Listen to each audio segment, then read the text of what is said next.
फिर से cool off हो रही है रिकवरी। और खैर एनडीए का मामला अब 308 पर पहुंच गया है, 308 वर्सेस 206। ये अगर 320-25 क्रॉस करना शुरू करेगा ना तो मार्केट में फिर वापस सरपट रिकवरी आएगी। 307 308 तो हो गया, अगर ये वापस बढ़ने लगा और 325 क्रॉस करने लगा। खैर एनीवे एक काम करते हैं, वॉलेटिलिटी बहुत है और जब भी इतनी वॉलेटिलिटी आती है ना हम एक इंसान की तरफ रुख करते हैं, कोटक महिंद्रा एएमसी के एमडी और सीईओ नीलेश शाह। और मेरे ख्याल से लेकर आइए ज़रा उनको। ऐसी वॉलेटिलिटी में उनसे बेटर शायद कोई वॉइस है नहीं, थोड़ा सा एक सूदिंग वॉइस जिसकी ज़रूरत है। नीलेश भाई गुड मॉर्निंग। अब देखिए मामला खैर अभी भी क्लियर नहीं है, लेकिन अभी एनडीए 307 और इंडिया 207, अगर ये मामला ऐसे ही रहा तो मार्केट के लिए क्या वर्डिक्ट होगा फिर? एक अनुज भाई, ये सब अर्ली लीड्स हैं एंड मार्केट एक्चुअल रिजल्ट के लिए राह देखेगा। ऑब्वियसली इन बिटवीन रिएक्शन आते रहेंगे एंड बिकॉज अब तक के रुझान एग्जिट पोल के या मार्केट की एक्सपेक्टेशन से काफी अलग है, हम मार्केट में करेक्शन देख रहे हैं। But as long as market को एक स्टेबल गवर्नमेंट मिले, फिर इकोनॉमिक फंडामेंटल्स प्ले करेंगे। Fourth quarter GDP growth expectation से काफी ऊपर था, 8.2% जीडीपी ग्रोथ FY24 में भी लोगों के अंदाज से काफी ऊपर था। वैल्यूएशंस थोड़े महंगे हैं, but corporate profitability elevated level पे है और लिवरेज कम लेवल पे है। तो थोड़ा बहुत करेक्शन ऑब्वियसली इस प्रकार के रुझान पे एक्सपेक्टेड है, बट मार्केट फाइनली यही देखेगा क्या हमें एक सक्षम सरकार मिलती है और वह इस ग्रोथ को इस फाउंडेशन के ऊपर आगे क्या काम करती है। नीलेश भाई एक चीज़ है, इस मार्केट ने एक पिछले कुछ खासतौर से 6 महीने में एक ऑल इन किया हुआ है पीएसयूज में, डिफेंस में, रेलवेज में।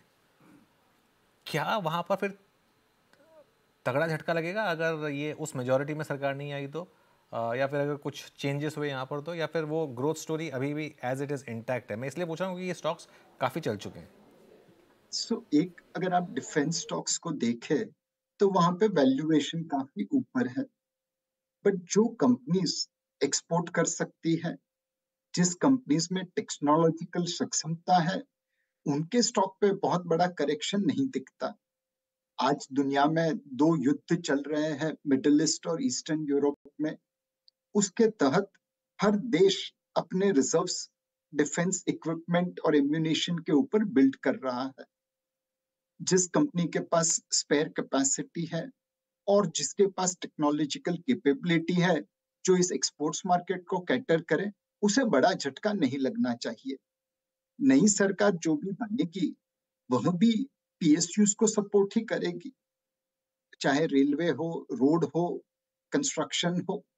तो मेरे हिसाब से एक इनिशियल झटका जरूर आ सकता है जो इस वक्त हम देख रहे हैं, बट उसके बाद इंडिविजुअली कंपनीज में किस प्रकार की क्षमता है उसके हिसाब से उनके दाम फिर भी बढ़ सकते हैं। और अनुज भाई, हम काफी समय से कह रहे हैं कि कोविड के बाद जिस प्रकार का रिटर्न हमने देखा है उसकी अब पुनरावर्तन होना थोड़ा मुश्किल है।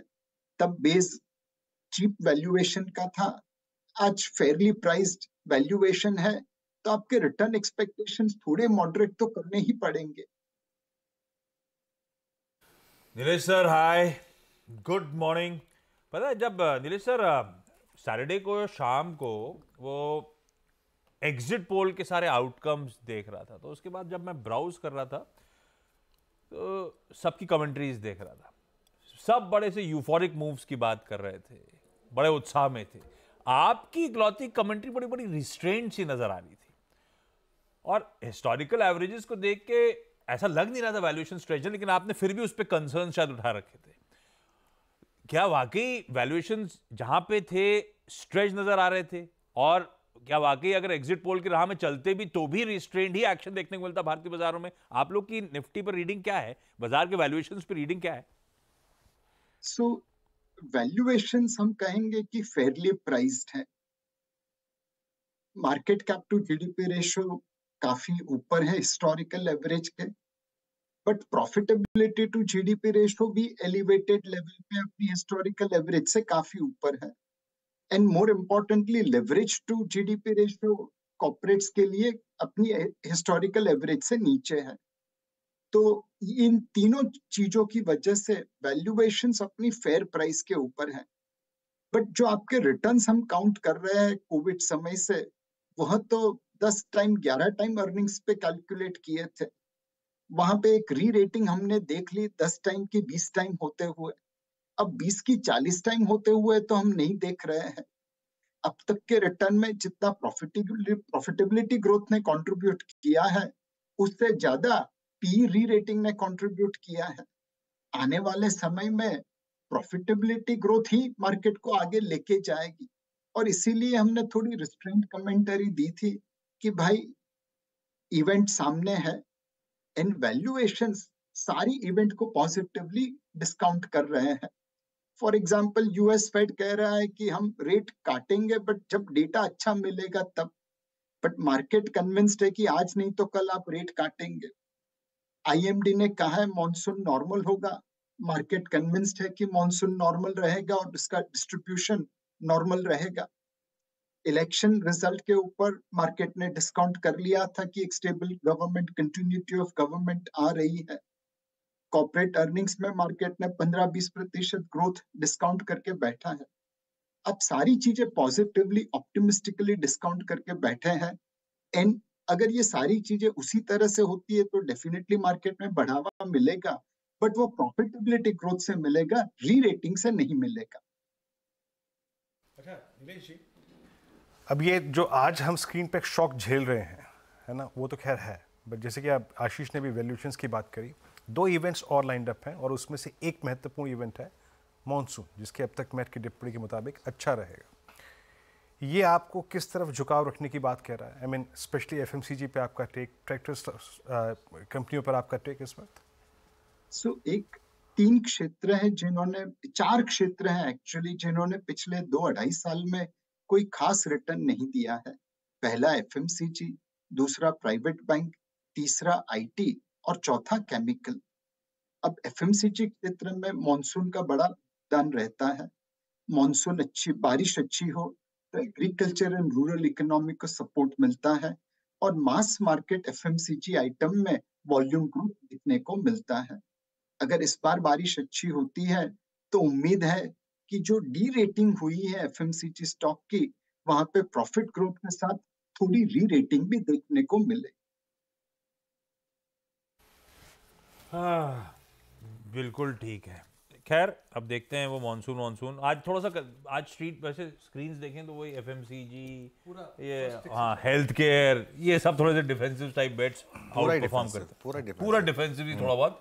जो पॉकेट ठंडी पड़ी हुई थी आज थोड़ा सा आउट परफॉर्म, या फिर एक और पॉकेट जो आउट परफॉर्म कर रही है, पिडिलाइट, एशियन पेंट्स। बेसिकली चर्चा हुई थी इकोनॉमी प्लस क्रूड। हाँ, प्राइवेट प्लेयर्स, एचपीबीपी भी चलते हैं अगर ये इलेक्शन वाला अनसर्टेनिटी नहीं होती तो।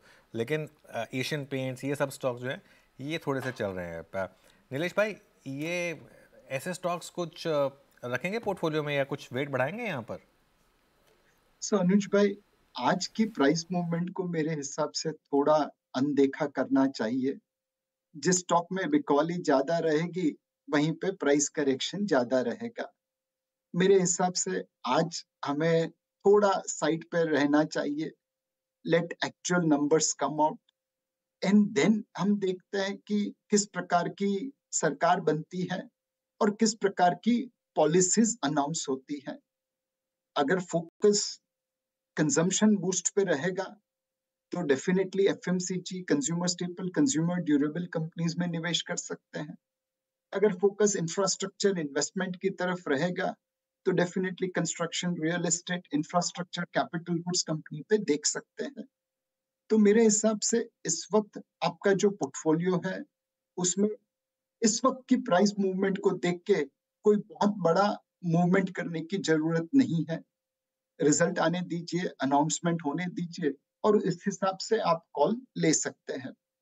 एक गुजारिश है लोगों से कि भाई यह लंबी अवधि के लिए निवेश करने का मौका है। हमारी 5वीं बड़ी अर्थव्यवस्था दुनिया की अब तीसरे नंबर पे बनने जा रहा है। आगे जाके विकसित भारत की भी ख्वाहिश है। तो हमें ये पूरी जर्नी के लिए इन्वेस्ट करना है रादर देन आज के लिए। बिल्कुल, इन्वेस्टमेंट जर्नी जो है लॉन्ग टर्म के लिए है, सिर्फ आज के लिए नहीं है। ये सोचकर आपको काम करना है। चलिए नीलेश भाई, बहुत बहुत शुक्रिया आज हमारे साथ जुड़ने के लिए और हमसे बात करने के लिए। अब एक काम करते हैं, सुशील केड़े